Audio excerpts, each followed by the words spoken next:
So let's start with Ananta over here. This is the announced trailer, and I am basically late to the party.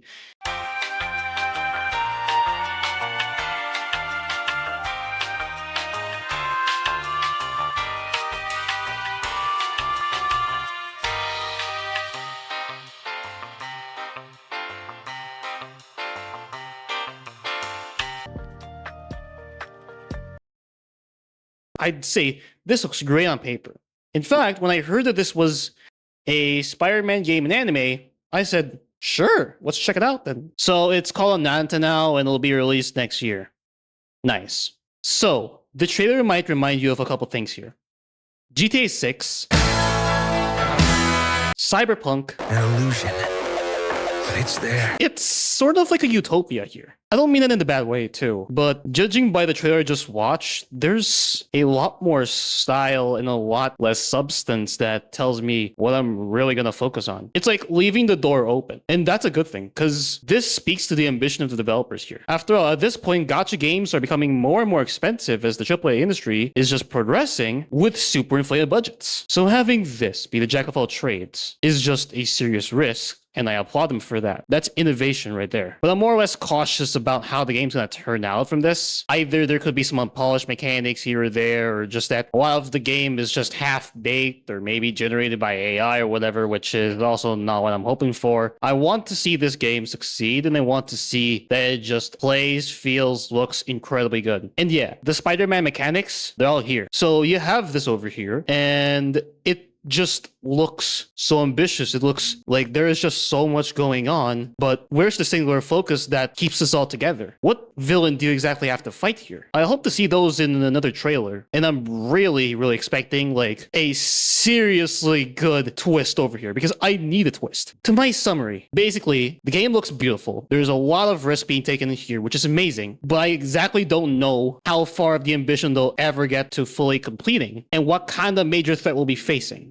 Because everything is just all over the place. Like, what do I exactly have to fight here? Is it just going to be a city adventure? Or is this threat going to be explained further? I'm going to play the beta. I'll judge it for myself. I'm loving the superhero style over here. Yeah, overall, good trailer. A bit too much, but hey, this could change anytime. I'm waiting to see what happens next. So I checked out this response from Kyle Bosman, aka Delayed Input, and his response is incredibly fair. It's a really good response.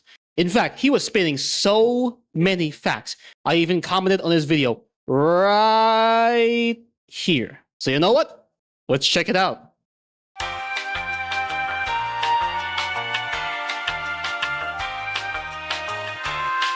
Let's talk about this, okay? There is a gacha war this year. Not gonna lie, there is just so much fucking gacha in 2024. Genshin changed the world for better or worse, and there's no denying that, because this is a fucking list that can be concerning to some. I mean, there are three.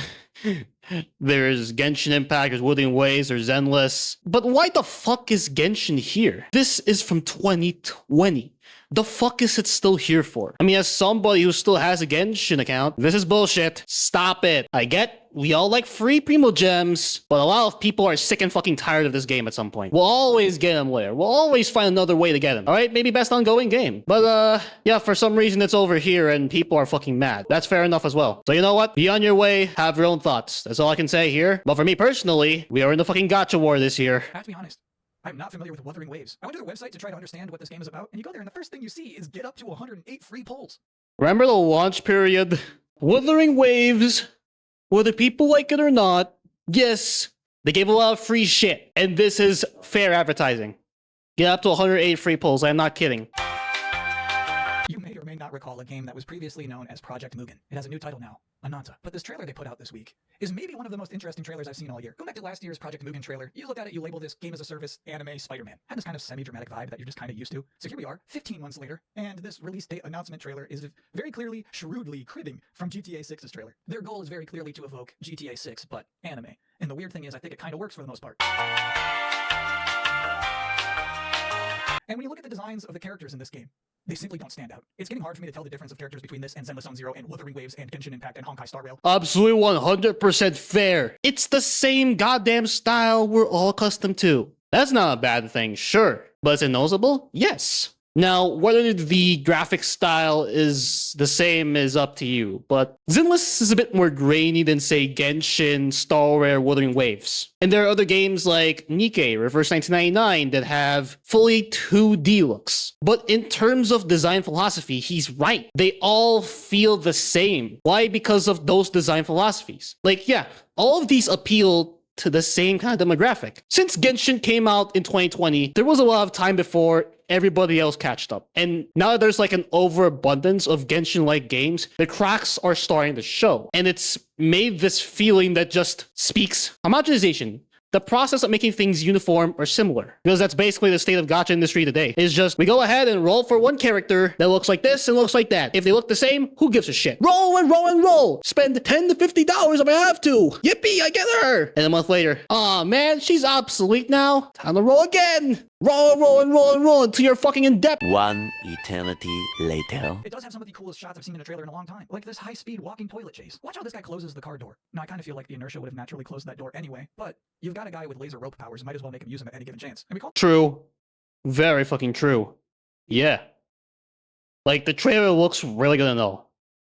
So I'll give him that. called it Spider-Man before, right? But there's a couple of scenes in this trailer where you are absolutely just Spider-Manning. What is the game? The game, as it's presented, just feels so full of stuff to do. And I think it's just modern game design. A modern game designer needs to figure out how to get you to dawdle. There's no like arcade. It used to be like, move along, give me another quarter, move out. And now it's please be here as long as possible. Don't go, don't go. I'll give you 108 free pulls. This is also present in a lot of Western live service games. The reason for this is pretty simple. Say, for example, you have skill-based matchmaking and MMR. If you lose a match, you fucking risk losing your rank. And then to go back and rank up again, it will take a longer time than losing your rank. That's how the game tells you to stay here and don't go.